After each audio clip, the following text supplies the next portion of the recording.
Bonjour, dans cette courte capsule, je vais vous montrer comment utiliser la plateforme de visioconférence Google Meet à l'intérieur de Google Classroom. Donc, si vous êtes des utilisateurs de Google Classroom, l'idéal, c'est d'utiliser Google Meet de cette façon-là.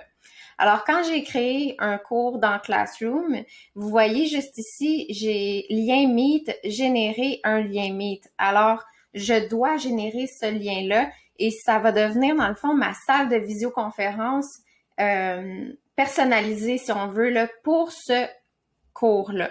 Alors, je génère mon lien. Je veux que le lien soit visible par les élèves. Donc, je génère le lien d'abord. Et là, tout de suite, il devient visible par les élèves et j'enregistre. Et là, vous voyez que mon hyperlien est visible. Les élèves vont pouvoir cliquer dessus, sauf que ce que vous devez savoir, c'est que les élèves pourront pas accéder à la salle de visioconférence tant et aussi longtemps que vous ou un autre enseignant, par exemple, sera connecté à la visioconférence. Donc, si l'élève essaie de se connecter et que le prof est pas là d'abord, il réussira pas à entrer. De quelle façon est-ce qu'on va pouvoir procéder pour aviser nos élèves que nous sommes disponibles? Donc, advenant le cas où on est en confinement, soit total ou partiel, vous pourriez tout simplement fonctionner avec le flux. Alors, je partage une information. Ici, ça pourrait être, par exemple, disponibilité dans Meet. Et là, vous dites à vos élèves, par exemple, mardi, avec la date, peu importe, mardi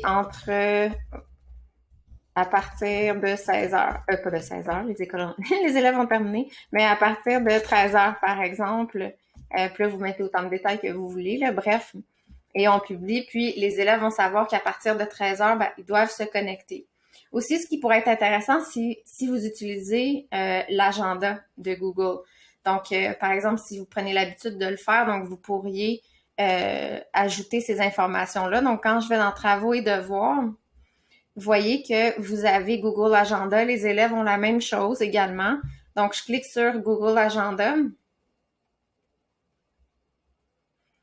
Et puis, si je dis par exemple mardi prochain, à partir de 13h, il y a une visioconférence avec Meet. Par exemple, je dis de 13h à 14h. Et là, vous voyez, je vais cliquer sur plus d'options. Donc, ça me donne vraiment la vue d'ensemble, disponibilité pour répondre aux questions. Donc, c'est sûr que si vous décidez d'utiliser Google Agenda avec les élèves, il faut développer cette habitude-là, hein. Les élèves doivent aller le consulter régulièrement. Ce qui est bien aussi, c'est qu'ici, je dois sélectionner quel agenda je veux utiliser. Donc, si je passe par agenda, il faut que je vienne choisir le bon groupe. Là, parce que je suis passée par le Google Agenda ici de Classroom, ben ça va sélectionner le bon agenda juste ici. Alors, c'était... Non, même pas, ça n'a pas suivi le bon. Attendez, je vais déplacer mon visage. Alors, je vais choisir le bon groupe qui était année 2021. Ah oui, c'est juste ici.